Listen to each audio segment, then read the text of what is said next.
Do not buy the new Toyota Sequoia until you look at one of these. I'll include a link to the Nissan Orm's website in the description down below. They're providing us with the Armada. Also include a link to my car buying guide. Let's get into it.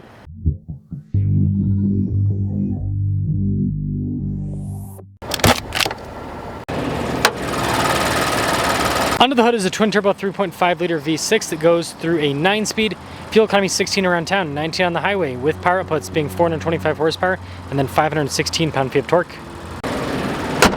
I'm trying to hit 500,000 subscribers before the end of the year. I'd really appreciate it if you'd help out with that. The new Armada is extremely boxy. I mean, look at the hood. And then you can see the very squared off headlight design also lends to that. We do have parking sensors in the front end and just nice trim in general. A little bit of exposed plastic though. Overall, it is big and in your face, just like the American full-size. Tire and wheel setup is 265 by 70 by 18, metallic gray for the coloration in the center of the wheel. You've got nice silver trim with a blacked out vent piece there. We do have side steps with this. And look at the side profile. Again, you've got the boxiness all throughout, so it's very uniform and it just works. When it comes to key fob features, we've got our lock and unlock, remote start. You got the Nissan logo as well. And yeah, it's kind of their newer fob style. Now in the back, we just have a little button here to unlatch the hatch, and then it's hydraulic. Now with the third row folded down, you've got a ton of space in the back. Even with it folded up, you do have decent usable space. This is similar in size to a Tahoe. It's actually a little bit smaller, but kind of a similar setup. They do give you a handle up top, so you can just grab that to pop the hatch down. Pretty nifty looking taillight design here. You can see again a lot of painted elements with chrome trim in the back too. That will cap things off for the exterior of the Armada. This week's giveaway is huge if you are a NASCAR fan. Dream Giveaway is working with the King Richard Petty to offer a fully custom wide-body Hellcat Charger. It produces 885 horsepower. It's got wheels, it's got an exhaust, it's got custom leather seats. It really does have everything. Not only can you win this car, but it will come with $25,000 in cash to help pay for the taxes, and your donation goes to help children's and veterans charities. Use code BHC or click the link in the description down below or in the pinned comment. This will give you 4x bonus entries with any donation, $25 or more. Let's now check out the interior.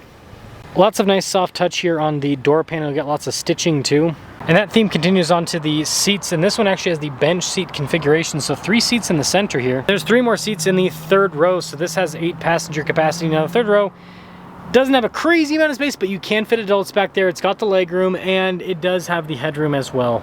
But the legroom in the second row is better because the load floor itself is a little bit lower, so your knees are kind of more comfortable. We've got a little storage pocket. We do have our own climate zone in the rear, USB ports. We've got a 12 volt too, and then there's plenty of headroom in here. Keyless entry for up front. Let's check it out. Blind spot monitoring with the mirrors. You've got all of your window controls down below, mirror adjustments, and then more of that soft touch trim on the door panel. Nice trim on the front seat here, nice bolstering too, and it is power adjustable. Almost forgot the payload on this is 1,444 pounds. Soft touch trim all around the steering wheel, kind of has more of a rough texture to it, which I like. Feels more rugged. Paddle shifters in the back for the 9-speed, practical controls in the front like your adaptive cruise control, controls for the center stack right there. Digital gauge cluster in the very center, and you can scroll through the menus to see different bits of info depending on what you're wanting to look at, and that's one of the benefits of full digital is the customization. Just a backup camera in reverse, but it does have good resolution. And then as for the rest of the infotainment system, this is the climate control tab. But yeah, it's pretty quick to respond. Yes, I understand that you're big brothering me. Yeah, it's easy enough to use. You've got the shortcut bar and everything. Physical controls down below for like the volume. The climate has some nice toggles. This just has the full-time four-wheel drive system. There is no 2-speed transfer case with this particular variant. You do have stability control, little gear selector here, and then your auto stop start if you want to turn that off. There is storage underneath the center console area, and then up above there's more storage with some cup holders and this little tab to cover it up. And then yeah, big center console. More nice trim on the top, and that continues onto the dash as well. Just regular rear view mirror, and then no sunroof with this version. 2026 Armada SV, $65,465. Let's see how this performs. Let's set off in the Armada SV. I like this thing. I like this thing a lot. It has a ton of power. It's got good space. It's not perfect by any means, but it's got good space.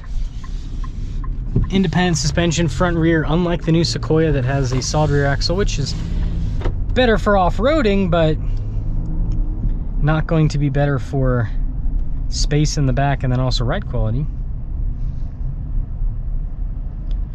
And it's quiet. This has acoustic glass up front, even in this SV package. So that makes the interior a little bit more insulated, which I think is a big plus. And you'll see the acceleration here in just a moment. It's quite strong. Look at this.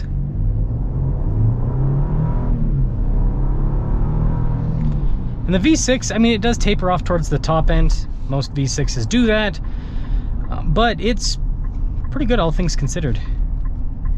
Someone got in a car crash here, it looks like. Something. A bunch of little pieces of plastic and stuff in the road there. But yeah, this is smooth. Super smooth suspension. It's quiet. And the other thing is just big. It's a big SUV. And that is one thing that I think that you guys can all appreciate about the Armada, is just the practicality with the size. So to cap things off with the Armada here, I think that, or the SV package, I think this is a great value. Now, I will give Nissan a couple critiques. So first off, this should have four-wheel drive low. I think that should just be standard in any truck-based full-size SUV like this. Just give it four-wheel drive low. Some people will never use it, and that is one thing to note. Because this doesn't have four-wheel drive low, you don't have to worry about the transfer case seizing up. Because if you don't know, if you don't put your car in four-wheel drive low on a regular basis, you can get the transfer case to seize up, and then it won't work anymore. So that is actually, I guess that is a positive about this not having a low range, is that you'd never have to worry about that. Now, you should still put it in high every so often just to make sure that you keep using that system. But yeah, that is a benefit. But still, I think it should just be a thing. Other than that, I like it a lot. I really do. I guess I do have one more critique.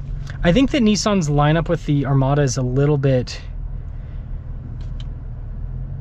what's the word for it? It could be better. So here's my take. They got the Platinum and the Platinum Reserve.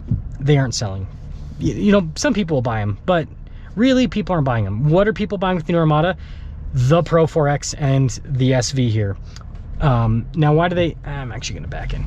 Now, why do they buy the Pro 4X, right? It's the cool off-road version. It's the Patrol that we get here in the US. It's a great vehicle, right? It's Nissan's Land Cruiser. And then this is more affordable. And so I think they should still make the Platinum and Platinum Reserve, but I think they should just build them in smaller quantities. So I think that, like, in terms of what they deliver to dealers, 90% of what they deliver to dealers should be SV and Pro 4X. And I think they should make a more base version of the Pro 4X. So, like, get rid of the air suspension and, yeah, just strip it down quite a bit. Like, even if you have to do more basic seats, like, everything just, and I know that you can get a slightly more basic version, but it's still like high 70s. If they could get a version of the Pro 4X that was like 70 grand, that didn't have quite as, you know, it still had the traction control system, but it didn't have the air suspension and everything. And, you know, kind of like a Pro 4X Frontier with just like Bilstein shocks and stuff. I don't know. I think that'd be cool. I think that a lot of people would go for that, because you'd still have the looks and you'd have a lot of the capability, but it'd be, like I said, more affordable. So, your thoughts on the Armada? I think it's a great vehicle, and I think that before you buy one of the American ones or the Sequoia, you should at least go and look at this new Armada, go and drive one. I think many of you will actually realize that you might be a Nissan person now. I'm not a brand loyalist. I just like cars that are good. And this is one of the new cars. It's just like the new Frontier. It's just one of the new cars that's actually a really good setup.